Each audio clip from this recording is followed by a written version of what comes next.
Sí, gracias, señora presidenta. A ver, yo en general, pues, no voy a repetir lo que ya dije, porque básicamente tendría que decir lo mismo. Pero sí hubo tres cosas que no mencioné,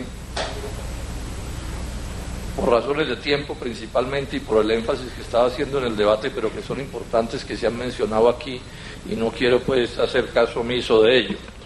Uno, el tema de las comunidades, que se ha mencionado aquí. Ahí hay un problema bien complicado. Las comunidades no protestan por caprichosas, sino porque la verdad es que no ha habido una política seria y cuidadosa de atender eso. Ojalá esa política se cree y ojalá sobre todo se hagan las cosas bien, porque no es fácil mantener contenta a una comunidad a la que, por ejemplo, dejan sin agua, para poner un ejemplo. Eso ahí no hay nada que hacer. En segundo término, tampoco mencioné el tema ambiental, que está en parte vinculado con el anterior, y hay problemas ambientales complicados. Yo sigo pensando que lo del fracking es como una especie de locura, que en parte es una decisión, yo creo, un poco desesperada ante las dificultades que están apareciendo en el sector y que, repito, se ven venir desde hace rato. Esto no, digamos, lo nuevo es o sea, es que lo raro era que el precio del petróleo no hubiera caído, pero eso lo estaba esperando todo el mundo desde hace rato. Y otro aspecto que tiene que ver con el de los atentados a la infraestructura petrolera. Eso sin duda es un problema grave, golpea la exportación, eso pues no se puede negar. Atentados que, por supuesto, yo en mi caso y en el del Polo no compartimos. Yo no puedo compartir, o sea, siempre lo he dicho, la destrucción de la propiedad pública o privada no creo que genere, digamos, una ganancia concreta para nadie. Puede ser propagandística, militar, etcétera, pero en lo que tiene que ver con sus impactos económicos y sociales, no puede hacer ningún tipo de contribución. Pero lo que sí quiero es, mencionado esto, es no perderme o no perdernos, pienso yo, del tema central del debate, y es que aquí todo cambió. Y ese es el énfasis que hay que poner. Aquí todo cambió, o mejor dicho, todo no.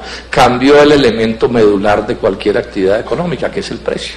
Esa es la variable principal, que finalmente las termina determinando todas, u orientando todas.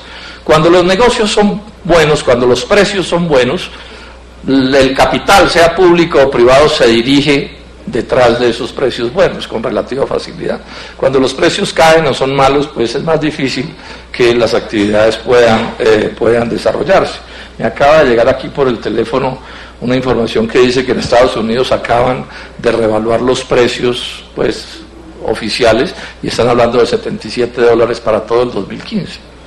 Eso sin duda que no es una noticia alentadora, porque podría ser menos, pero digamos, como claro, está la duda de si esto se va a sostener a estos precios o va a subir, etcétera. Entonces hay una serie de definiciones que supongo yo los inversionistas están por tomar, y esa noticia no es buena. Ahora, falta ver que no siga cayendo de ahí. Y esto, en el caso nuestro, en el caso del petróleo de este país, pues tiene un impacto que quiero, repito, resaltar, y es que la razón principal, fundamental, determinante del incremento de la inversión y del incremento de la producción fue el incremento de los precios. Otros factores pudieron tomar, y siempre en las cosas cuentan mil cosas.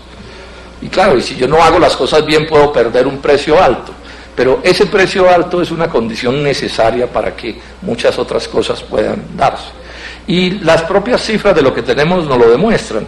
El incremento principal de la producción y de las reservas ha estado no por la vía de los nuevos yacimientos, sino por la vía de recobros mejorados de viejos yacimientos.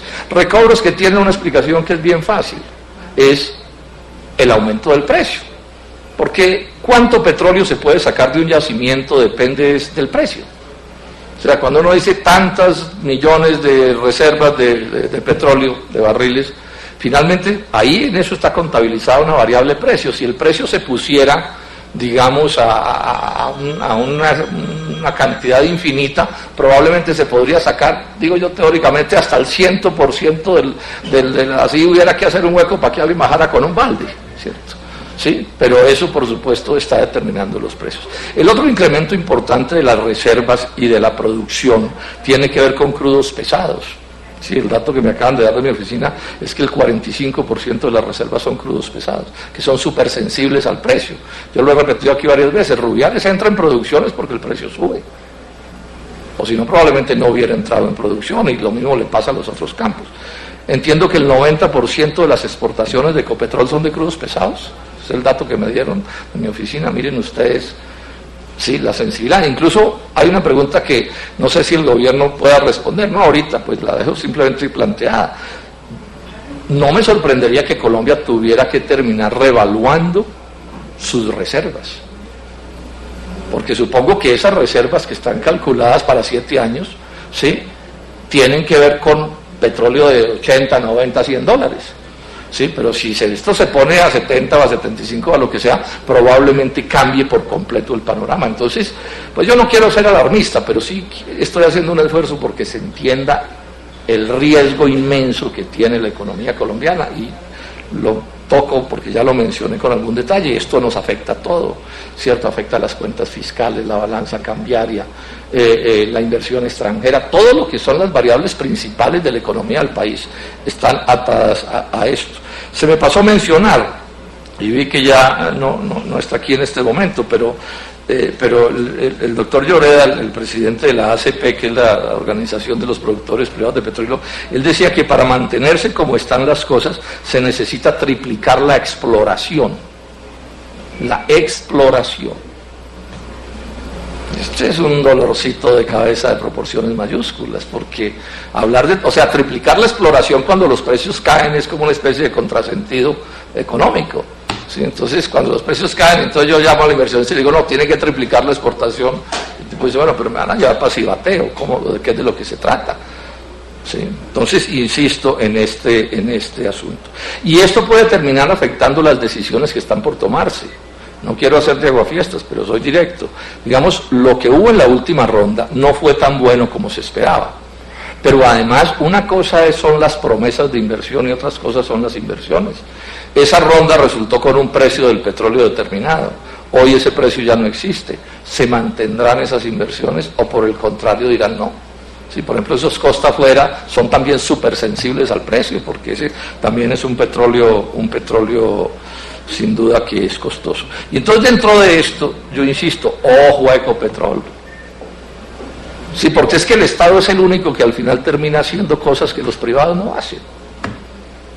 Entonces también está inventado. En general el Estado solo va a los malos negocios o a los negocios regulares o a las cosas que no funcionan.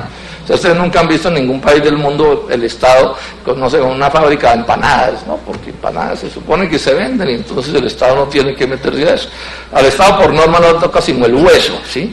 La excepción general es el petróleo, y por eso es que siempre lo quieren sacar a los codazos y le hacen de todo y invaden los países y todo para quitar al Estado pues de ese tipo de negocio. Entonces me preocupa qué va a pasar, cuál es la política de Ecopetrol, y me preocupa una cosa, insisto, aquí el ministro y el presidente de Ecopetrol pues no se refieren a esto, pero a Ecopetrol lo ordeñan en exceso, y si eso ha sido un error siempre, ahora sería un error probablemente catastrófico. Coger los escasos recursos de Ecopetrol que deberían estar en la exploración, en las otras cosas, y no se protejan. Y en ese sentido no me gusta, señor ministro, se lo reitero, la respuesta sobre Rubiales. Yo veo al gobierno preparándose para dejarle Rubiales a los místeres de Pacífico, y creo que ese es un error en este momento evidente. Es que lo que necesitamos es fortalecer a Ecopetrol, darle músculo de todo tipo, inclusive músculo financiero, y eso tiene que ver con las reformas y con las reservas y con su capacidad de operar y su operación, y eso es lo que hay en Rubiales. Eso es lo que hay en Rubiales. Entonces, repito, no me gusta la respuesta, voy a estar muy atento. Y por último, decir esto. Ustedes pues no están de acuerdo conmigo, nadie en esta comisión, pero lo insisto, el modelo económico se está hundiendo. Estamos con el agua por ahí aquí.